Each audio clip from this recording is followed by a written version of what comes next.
आज मैं आपको लेसन 3 परमाणु एवं अणु के लेसन के बीच के क्वेश्चन करवा रही हूँ बेटा, जिनको हम टेक्सचुअल क्वेश्चन भी कहते हैं और या पाठ्य पुस्तक के प्रश्न कहते हैं। ठीक है बेटा। अब देखो हमारा फर्स्ट क्वेश्चन है, एक अभिक्रिया में, अभिक्रिया मतलब क्या होती है बेटा, जैसे रासायनिक अभिक्रिया होती है कोई भी दो तत्व या यौगिक के बीच में। तो हमारे पास ये यौगिक है सोडियम कार्बोनेट, उसका 5.3 ग्राम लिया गया, और एथेनोइक अम्ल।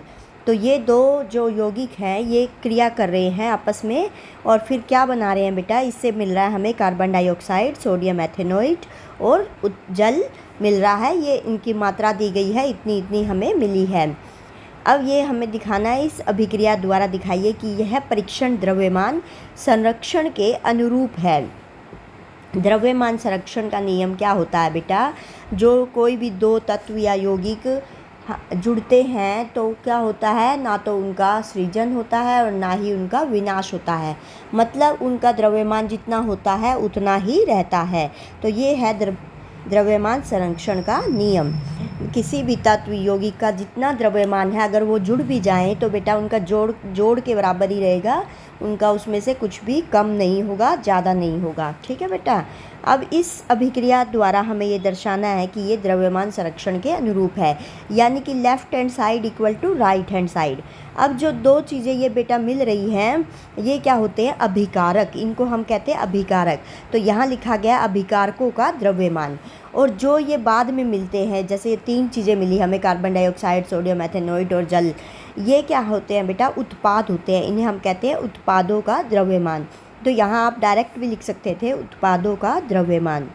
अभिकारकों का द्रव्यमान किसके बराबर आना चाहिए बेटा, उत्पादों का द्रव्यमान।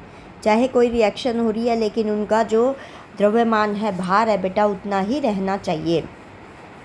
अब अभिकारक में आप देख रहे हो हमारे पास क्या था, सोडियम कार्बोनेट और एथेनोइक अम्ल। इसको हमने ऐड करना है बेटा, ये यहाँ गलत लिखा हुआ है। देखो हम इसको ऐड करेंगे 5.3 ग्राम प्लस 6.0 ग्राम। तो ये आप जब ऐड करके देख रहे हो तो क्या हो रहा है बेटा, 11.3 ग्राम। ठीक है, ये हमारे हैं अभिकारकों का द्रव्यमान। और नेक्स्ट हम निकालेंगे उत्पादों का द्रव्यमान। इन सबको हमने बेटा क्या बोला है, उत्पाद। तो उत्पादों का द्रव्यमान है सोडियम एथेनोइट है, उसके अंदर कार्बन डाइऑक्साइड है बेटा, और उसके अंदर जल भी है, प्लस में जल भी लिखेंगे हम। अब इन तीनों का जोड़ देंगे, ये गलत है बेटा, आप ध्यान से देखो। ये हमारे पास सोडियम एथेनोइट इसने पहले लिख दिया, वैसे कार्बन डाइऑक्साइड लिखना चाहिए था।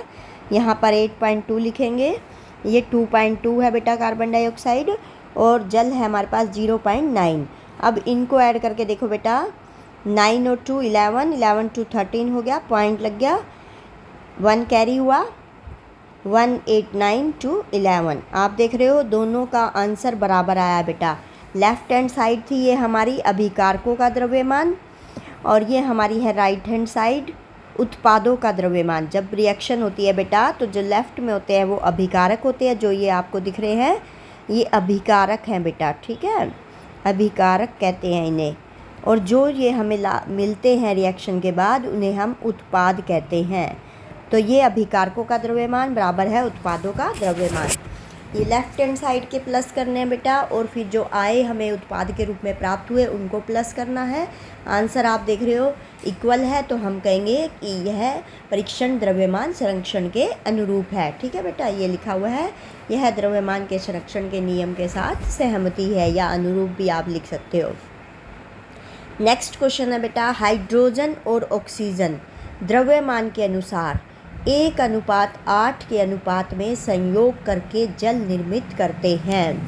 क्या निर्मित कर रहे हैं बेटा, जल बना रहे हैं। कौन, हाइड्रोजन और ऑक्सीजन।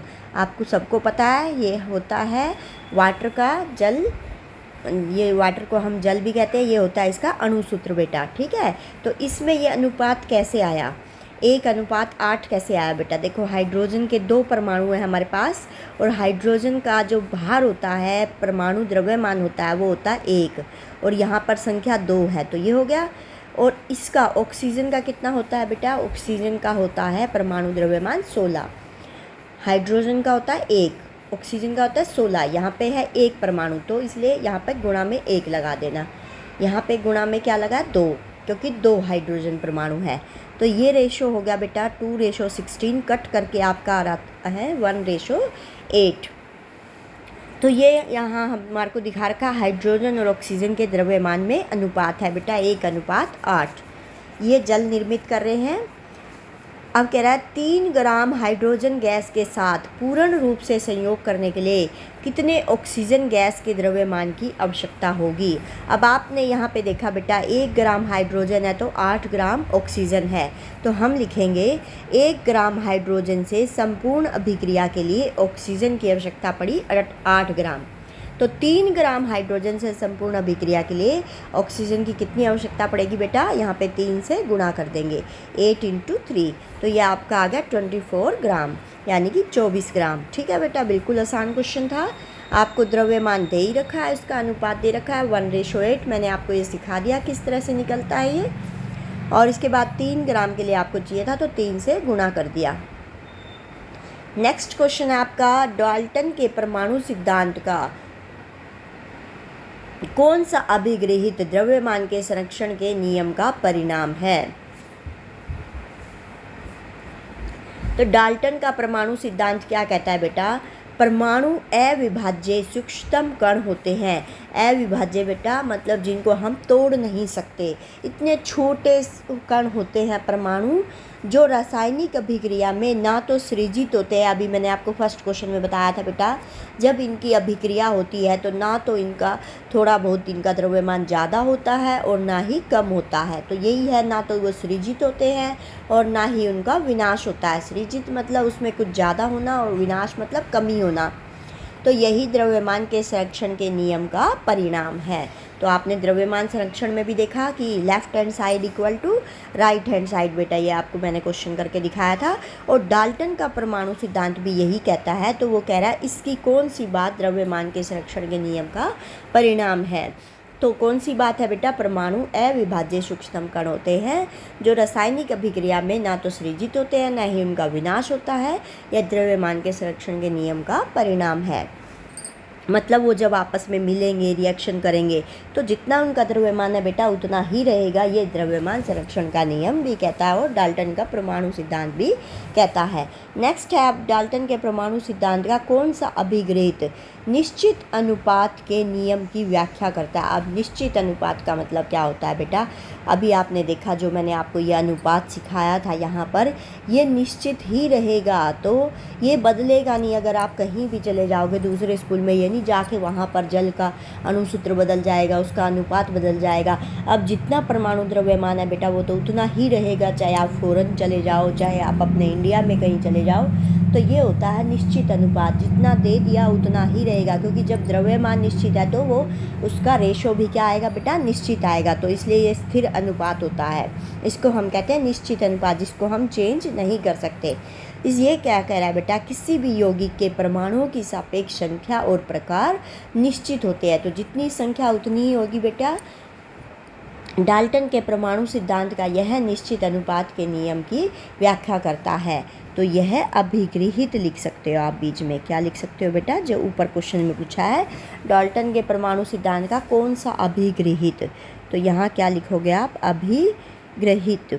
ठीक है, ये अभिगृहित क्या कि परमाणुओं की सापेक्ष संख्या और प्रकार निश्चित होते हैं। डाल्टन के परमाणु सिद्धांत का यह अभिगृहित निश्चित अनुपात के नियम की व्याख्या करता है। अब नेक्स्ट पेज है बेटा, पेज नंबर 40 के क्वेश्चन कर रहे हैं।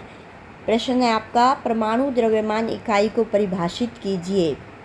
तो परमाणु द्रव्यमान इकाई क्या होती है बेटा, एक परमाणु इकाई द्रव्यमान वह इकाई द्रव्यमान है जो कार्बन 12 के एक परमाणु के द्रव्यमान के 1/12 भाग के बराबर होता है। जितना कार्बन 12 का परमाणु द्रव्यमान है बेटा, कार्बन का आपको पता है 12 होता है, तो कार्बन का जितना परमाणु द्रव्यमान है एक परमाणु के द्रव्यमान का, उसका 1/12वां हिस्सा होता है। ठीक है, कार्बन 12 के एक परमाणु का जितने द्रव्यमान होगा उसका क्या होगा बेटा, 1/12वां हिस्सा, वो होता है परमाणु इकाई द्रव्यमान। ठीक है बेटा। एक परमाणु को आँखों द्वारा देखना क्यों संभव नहीं है? अभी आपको ऊपर बताया बेटा, परमाणु क्या होता है? अविभाज्य होता है, सूक्ष्मतम कण होता है। तो ये इतना छोटा कण होता है बेटा कि इसे हम आँखों द्वारा देख नहीं सकते, इसलिए हम कहते हैं इसे आँखों द्वारा देखना संभव नहीं होता। साथ ही क्या होता है, किसी तत्व के परमाणु स्वतंत्र रूप से विद्यमान नहीं होते।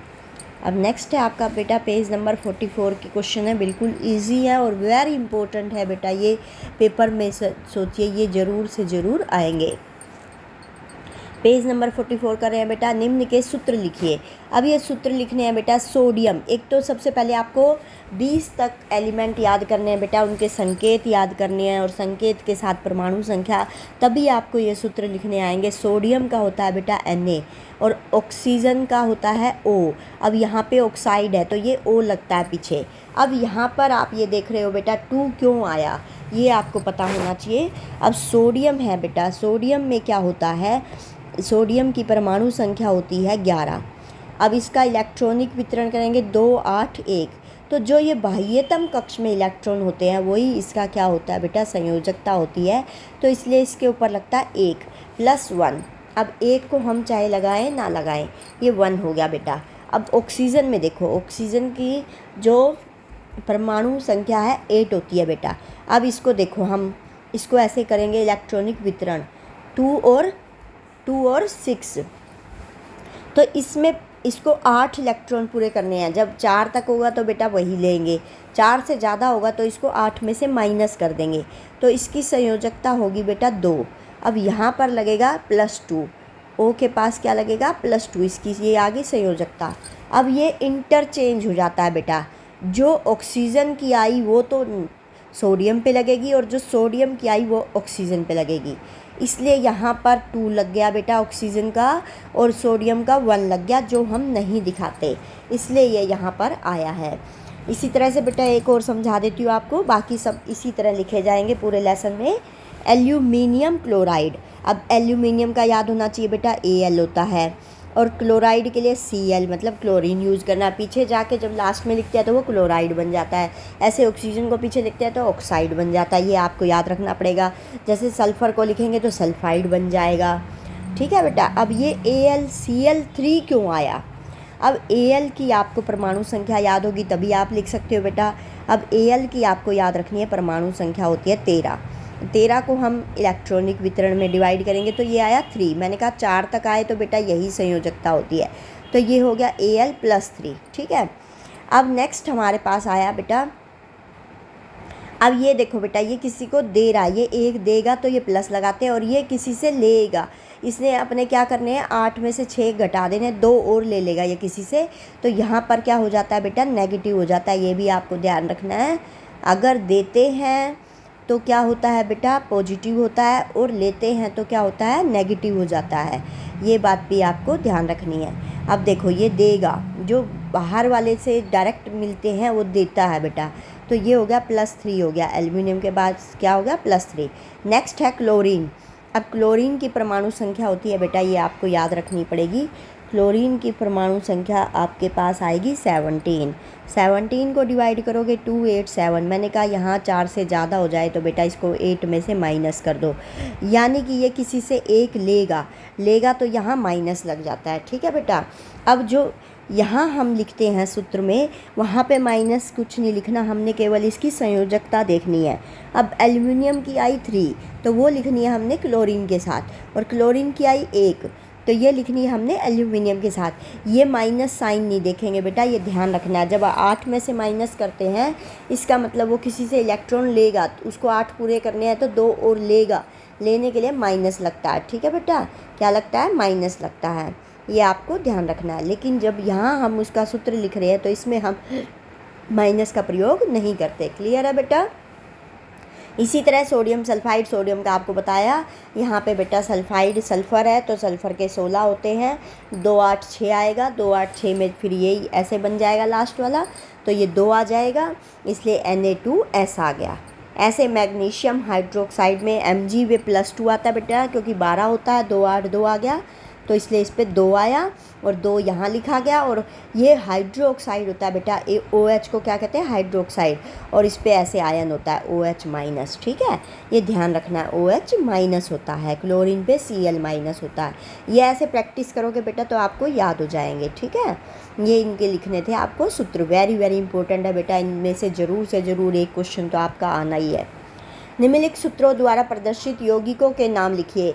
अब यौगिकों के नाम लिखने हैं बेटा, वही आपको नाम याद होने चाहिए। पहले 20 तक आप याद कर लीजिए एलिमेंट और उनके नाम याद कर लीजिए। ठीक है, जैसे देखो बेटा, आपको ऐसे याद हो जाना चाहिए, hydrogen, helium, lithium, beryllium, boron, carbon, nitrogen, oxygen, fluorine, neon, ऐसे सीरियल में याद होने चाहिए। तो इनकी परमाणु संख्या हो जाती है 4, 5, 6। परमाणु संख्या याद करने की जरूरत नहीं पड़ेगी बेटा, जब आप नाम याद कर लोगे। ठीक है, ये याद होने चाहिए, इनके सिंबल याद होने चाहिए और ये फुल नेम भी याद होना चाहिए। ये आपको 20 एलिमेंट पहले याद करने पड़ेंगे अगर आपने साइंस में अच्छा बच्चा बनना है। ठीक है बेटा, गुड मार्क्स लाने हैं आपको। अगला आपकी अगली लाइन होती है 20 वाली, ये शुरू होती है सोडियम से। आपकी सोडियम, मैग्नीशियम, एल्यूमिनियम, उसके बाद आपका बेटा होता है silicon, phosphorus, sulphur, chlorine, argon, इसके बाद आपका पोटाशियम और ये होता है कैल्शियम। तो 11, 12, 13, 14, 15, 16, 17, 18, 19, 20। जब ये परमाणु संख्या आएगी बेटा तभी आप इसका इलेक्ट्रॉनिक वितरण कर सकोगे, जो मैं यहाँ आपको समझा रही हूँ, और तभी आपको इसका सूत्र लिखना आएगा। ठीक है बेटा, और अब इससे नाम लिखना आएगा। ये हो गया एल्यूमिनियम सल्फेट, SO4 हो तो बेटा पीछे सल्फेट नाम देना है, Cl हो तो क्लोराइड नाम देना है। ये याद रखना है आपको, SO4 से क्या नाम दोगे, सल्फेट। ऐसी चीज़ें ये आपको याद रखनी पड़ेंगी बेटा। ठीक है, SO4 से आपको नाम देना सल्फेट, हिंदी में सल्फेट हो जाएगा। ठीक है, और अगर Cl है पीछे, 2 है, 3 है, तो आपको नाम देना पड़ेगा क्लोराइड। क्या नाम देना पड़ेगा बेटा, क्लोराइड। ये ऐसी बातें आपको याद रखनी पड़ेगी। NO3 है तो आपको नाम देना पड़ेगा नाइट्रेट। क्या नाम दोगे बेटा, नाइट्रेट। ठीक है, ऐसे आप याद कर लीजिए। अगर CO3 है, ये वेरी वेरी इंपॉर्टेंट है, 10वीं में भी आपके यही चलेंगे बेटा, और जो बच्चा आगे साइंस लेगा उसको तो ये बहुत ज़रूरी है आने, लेकिन 10 तक भी आपको अच्छे मार्क्स लेने हैं तो आपको ये आने चाहिए। इनके बिना बेटा आपको ये लेसन समझ नहीं आएगा। क्लियर है बेटा। ये हो गया आपका एल्यूमिनियम सल्फेट हो गया, कैल्शियम क्लोराइड हो गया, पोटाशियम सल्फेट हो गया, पोटाशियम नाइट्रेट हो गया, पोटेशियम भी कह सकते हो बेटा, पोटाशियम भी लिखा है कई बुकों में, और पोटेशियम भी कह सकते हो। अब ये है कैल्शियम और ये बन गया कार्बोनेट। तो ये चीज़ें आप याद रखो, आपको नाम लिखना आ जाएगा। आगे का संकेत ये मैंने आपको कहा, ये 20 तक याद करने पड़ेंगे बेटा। ठीक है, अब है रासायनिक सूत्र से क्या तात्पर्य है। किसी पदार्थ के अणु को संकेत रूप में प्रदर्शित करना रासायनिक सूत्र कहलाता है। अब जैसे हमारे पास H2O है बेटा, ये क्या है, अणु है, हमारे पास जल का एक अणु है। तो इस अणु को हम संकेत रूप में लिख रहे हैं। किस किस का है ये, हाइड्रोजन और ऑक्सीजन का कॉम्बिनेशन है। इसको ये संकेत रूप में लिख रहे हैं, हाइड्रोजन को H से डिनोट कर रहे हैं, ऑक्सीजन को O से कर रहे हैं। यही क्या कहलाता है बेटा, रासायनिक सूत्र। किसी पदार्थ क्या है, हमारे पास जल है, जल के अणु को हम संकेत रूप में प्रदर्शित कर रहे हैं, ये इसका क्या कहलाता है, रासायनिक सूत्र। क्लियर है बेटा। जैसे जल का अणु सूत्र H2O है, रासायनिक सूत्र को अणु सूत्र भी कहते हैं। ये भी ध्यान रखना है आपको बेटा, रासायनिक सूत्र को हम अणु सूत्र भी कहते हैं। तो वो पेपर में ऐसे भी लिख सकता है, निम्न के रासायनिक सूत्र लिखने, जैसे इसमें क्वेश्चन में लिखा है निम्न के सूत्र लिखिए, वो अणु सूत्र भी कह सकता है, रासायनिक सूत्र भी कह सकता है। तो सबका मतलब बेटा सेम ही होगा। नेक्स्ट है, बिल्कुल इजी है, निम्न में कितने परमाणु विद्यमान है, परमाणु बताने हैं बेटा। दिख रहे हैं आपको यहाँ पे, हाइड्रोजन के 2, सल्फर का 1, कोई संख्या ना लिखी हो तो बेटा 1 होती है। तो ये 3 परमाणु, अगर टोटल करें तो 3 हो गए, 2 और 1 कितने हो गए बेटा, 3। देखो कुछ नहीं लिखा होता तो 1 होता है, 2 और 1 हो गए 3, हाइड्रोजन के 2, सल्फर का 1। ठीक है, अब PO4 में क्या दिख रहा है आपको, P का 1 लगा लो, O का 4 दिख ही रहा है, तो 5 हो गए टोटल। ठीक है बेटा, 5 परमाणु विद्यमान है, 1 फास्फोरस का है, 4 ऑक्सीजन के हैं। दिख रहे हैं तो साफ। ऊपर वाला इसका कोई मतलब नहीं होता बेटा, जो ऊपर लिखी है ये पावर, इसको आपने ध्यान में रखना है। ये इसका क्या होता है, ये इसका यहाँ पर संयोजकता दर्शाई होती है। ठीक है, और अगर किसी से वो लेता है अष्टक पूरा करने के लिए तो उसको हम माइनस देते हैं, और अगर वो किसी को क्या कर रहा है बेटा, देगा तो प्लस आएगा, लेगा तो माइनस आएगा, ये बात आपको ध्यान रखनी है। अब नेक्स्ट है हमारे पेज नंबर 46 के करेंगे बेटा, निम्न यौगिकों के आणविक द्रव्यमान। ये भी वेरी वेरी इंपॉर्टेंट है बेटा, आणविक द्रव्यमान प्रकलित कीजिए आपके लिए। ये अभी जो एफए का टेस्ट होगा उसके लिए तो आपका इम्पोर्टेंट है, ठीक है बेटा, जो मंथली होते हैं आपके 2-2 महीने पर। निम्न यौगिकों के आणविक द्रव्यमान का परिकलन कीजिए। आणविक द्रव्यमान कैसे निकालते हैं बेटा, इसके लिए हमें परमाणु भार याद होना चाहिए। तो परमाणु भार जो यहाँ यूज़ हो रहे हैं बेटा, मैं उनके आपको बता देती हूँ, ये इम्पोर्टेंट भी है। जैसे हाइड्रोजन का 1 होता है, ये आपको याद रखना पड़ेगा। अब यहाँ जो मैंने आपको बताई कि बेटा परमाणु संख्या, उसमें लगभग अधिकतरों का डबल हो जाता है, लेकिन कुछ का क्या होता है, डबल से थोड़ा डिफरेंट रहता है, तो इसलिए आपको याद करना पड़ेगा जो इम्पोर्टेंट है। ऑक्सीजन का याद रखना बेटा 16 होता है, जो यहाँ यूज़ हो रहे हैं मैं आपको बता रही हूँ। Cl यहाँ पे हो रहा है तो इसका 35.5 होता है बेटा। C का आपको 12 याद रखना है। हम लिख रहे हैं परमाणु द्रव्यमान। ऊपर जो मैंने आपको बताई थी ये थी परमाणु संख्या। अब हाइड्रोजन का याद रखना बेटा, परमाणु संख्या भी ये होता है, परमाणु भार भी ये होता है, परमाणु द्रव्यमान भी होता है। भार और द्रव्यमान सेम ही चीज़ है बेटा इसमें, ठीक है। और किसकी जरूरत पड़ी है हमें, देखो C की हो गई, C लिख दिया हमने। H की जरूरत हो रही है, H भी लिख दिया हमने। बचा कौन, नाइट्रोजन, है ना बेटा। अब नाइट्रोजन का लिखते हैं हम 14। ये है परमाणु भार। भार क्या बताया बेटा आपको, डबल होता है, लेकिन किसी किसी का याद रखना है जो थोड़ा सा डिफरेंट होता है। अब जैसे हमारा सोडियम का 11 होती है परमाणु संख्या, डबल करें तो हमारे पास 22 हो जाएगी, लेकिन इसका परमाणु द्रव्यमान 23 होता है, ठीक है बेटा। ये ज़्यादा इंपॉर्टेंट है आपकी इस क्लास के लिए, जो मैंने आपको लिख दिए। अब इसी तरह इसको यूज़ करके हम इसका क्या निकालेंगे, आणविक द्रव्यमान या अणुभार भी कह सकते हैं इसको हम। आणविक द्रव्यमान का दूसरा नाम बेटा अणुभार भी लिख सकते हैं, ठीक है, या परमाणु द्रव्यमान भी वो कह सकता है।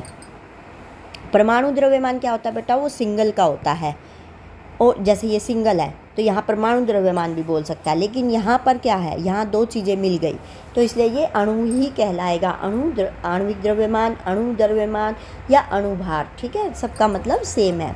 अब यहाँ देख रहे हो बेटा हाइड्रोजन के कितने परमाणु हैं, 2, तो ये संख्या आगे लेनी है आपने, और इसका जितना परमाणु भार होता है 1, तो 2 गुना 1 कितना आ गया, 2U। U का मतलब है यूनिट, इकाई। अब O2, O का कितना बताया बेटा आपको, 16। कितने हैं परमाणु, 2, तो संख्या आगे लगाइए जितने हैं, पीछे भी लगा सकते हो आप, यहाँ पे आगे लगा दिए, सब में सेम हो जाएगा।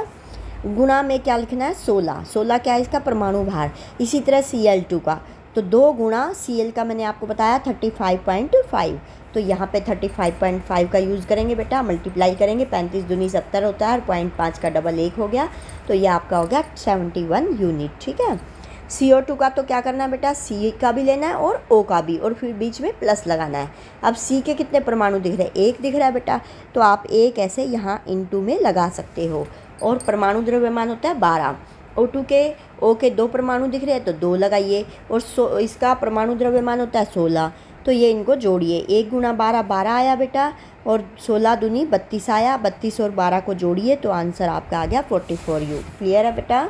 CH4 का आणविक द्रव्यमान देखिए, यहाँ पे भी 1 गुना लगाइए बेटा, यहाँ बता रही हूँ मैं आपको। C का 12 होता है, 1 परमाणु, तो 1 गुना में लगाइए, और यहाँ पर H के 4 है तो 4 गुना में लगाइए। H का 1 होता है, 12 एकम 12, 4 एकम 4, 12 और 4 कितना हो गया बेटा 16। ऐसे ऐसे आपको कैलकुलेट करना है। C2H6, तो कार्बन के 2 दिख रहे हैं, C का 12 होता है, ये याद रखना आपको बेटा, यहाँ लिखा है याद करिए, और H का 1 होता है, 6 परमाणु है, ये परमाणु संख्या होती है बेटा जो नीचे लिखी है, परमाणु संख्या, और इसका परमाणु द्रव्यमान आप याद करेंगे और ऐसे यूज़ करेंगे। 12 दूनी 24 और 6 कितना हो गया 30। क्लियर है बेटा। अब ये ऐसे आप कर लेंगे बाकी के बचे हुए। इसमें देखिए 3 है तो तीनों का करना पड़ेगा आपको। C का क्या होगा बेटा, 1 परमाणु दिख रहा है आपको, तो 1 गुणा में 12। H के 3 दिख रहे हैं तो 3 गुणा में 1, और O का कितना दिख रहा है, 1 गुणा में O का लेंगे 16, और H का फिर से 1 है, 1 गुणा में 1। ठीक है बेटा, ऐसे करना आपको। तो यहाँ देखो कितना होएगा, 3 है यहाँ पे, 12 और 3 15, 15 और 16 कितना हो गया बेटा 31, 31 और 1 32। इस तरह आएगा आपका ये। इसने क्या करा, ये देख रहे हो बेटा, ये H और ये H जोड़ लिए इसने, इसे यहाँ पे 4 × 1 कर दिया, हमने इसको अलग अलग दिखाया। ऐसे भी कर सकते हो आप, ऐसे भी कर सकते हो, जो चीज़ सेम हो उसको पहले आप जोड़ के ले सकते हो। ठीक है बेटा। नेक्स्ट है आपका निम्न यौगिकों के सूत्र इकाई द्रव्यमान का परिकलन कीजिए। अब ये आपको परमाणु भार ऊपर वाली बात करनी है, लेकिन बेटा यहाँ पे परमाणु भार दे दिया गया आपको। ठीक है, ये दे दिया गया, सी का 12 होता है, O का 16 होता है, के का याद रखना बेटा, ऊपर मैंने के का नहीं लिखवाया, सोडियम का लिखवाया, जिंक का नहीं लिखवाया, क्योंकि ये ज़्यादा इम्पोर्टेंट नहीं है। तो ये आप इसी क्वेश्चन के लिए आपको दे भी रखे हैं पहले से, और वैसे याद भी कर लीजिए। ठीक है, Zn का 65 याद कर लीजिए, के का 39, पोटाशियम वैसे 19 होती है परमाणु संख्या, लेकिन यहाँ पे 39 डबल से एक ज़्यादा हो रहा है। Zn का 65 यूनिट होता है बेटा। अब देखो ZnO का सूत्र द्रव्यमान, या मैंने आपको बताया अणु सूत्र द्रव्यमान भी पूछ सकते हैं ना, परमाणु द्रव्यमान तो अलग अलग का होता है, अणु सूत्र द्रव्यमान पूछ सकते हैं, खाली सूत्र द्रव्यमान भी बात वही है बेटा। अब जिंक के देखो कितने परमाणु, एक है, ये Zn जो है इकट्ठा है बेटा, ये तो इसका एक है परमाणु, और इसका परमाणु भार 65 बताया, तो 1 × में 65। और नेक्स्ट है ऑक्सीजन, ऑक्सीजन का 16 बताया, एक ही परमाणु तो 1 गुना में लगाया। अब इनको जोड़ दीजिए बेटा, 65 + 16, ये आपका आ गया 81। नेक्स्ट इसी तरह से है Na2O, अब सोडियम के 2 दिख रहे हैं बेटा, यहाँ पे 2 लगाइए, और सोडियम का 23 होता है, लगाइए, प्लस बीच में प्लस लगेगा, जितने भी यहाँ पे अलग अलग तत्व होंगे उनके बीच में प्लस लगाना है। ऑक्सीजन का 1 दिख रहा है बेटा, तो 16 क्या होता है इसका परमाणु भार। इसी तरह आप निकाल लोगे बेटा नेक्स्ट का भी, K2CO3 है, पोटेशियम का आपको 39 बताया, यहाँ परमाणु दिख रहे हैं आपको 2, अब C के 1 दिख रहे हैं बेटा, और इसका परमाणु भार 12 होता है, और O के क्या होता है परमाणु भार 16 होता है, 3 परमाणु दिख रहे हैं तो 3 से गुणा करिए, और इस आंसर को ऐड करके आपका आंसर निकल आएगा। अब है बेटा आपका पेज नंबर 48 के क्वेश्चन करा रही हूँ मैं। यदि कार्बन परमाणुओं के 1 मोल का द्रव्यमान 12 ग्राम है, तो कार्बन के 1 परमाणु का द्रव्यमान क्या होगा। 1 मोल में आपको याद रखना है बेटा परमाणुओं की संख्या कितनी होती है, 6.022 × 10⁻23। इसको बेटा हम एवोगैड्रो नंबर भी कहते हैं, और हिंदी में एवोगैड्रो संख्या भी कहते हैं, कोई आवोगैड्रो भी कहता है। ठीक है बेटा, एवोगैड्रो नंबर 6.022 × 10⁻23। अब कार्बन के 1 मोल का द्रव्यमान, इसमें कितने होते हैं बेटा, 12 ग्राम आपको बताया। जो परमाणु भार होता है इसका, वही क्या होता है बेटा, 1 मोल का द्रव्यमान। तो हमें निकालना है कार्बन के 1 परमाणु का द्रव्यमान। तो 1 मोल में है 12 ग्राम, यानी कि 12 परमाणुओं का द्रव्यमान है बेटा, 12 ग्राम में परमाणु का द्रव्यमान कितना है बेटा,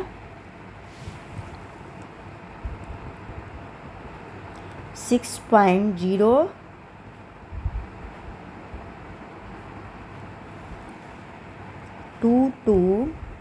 × 10⁻23। अब आपको निकालना है 1 परमाणु का द्रव्यमान। तो 1 परमाणु का द्रव्यमान क्या होगा बेटा, कम होगा। कम के लिए क्या करते हैं, बाय में कर देते हैं, तो इसके बाय में क्या आ जाएगा, 12। यहाँ देखो बेटा 6.022 × 10⁻23 बाय में 12 आ गया। ऐसे आपको यहाँ पर करना है। ठीक है बेटा, अब आप इसको क्या करेंगे, कैलकुलेट कर देंगे। कैलकुलेट कैसे करोगे बेटा, इसको इससे भाग कर दोगे। ठीक है, भाग करना आता है।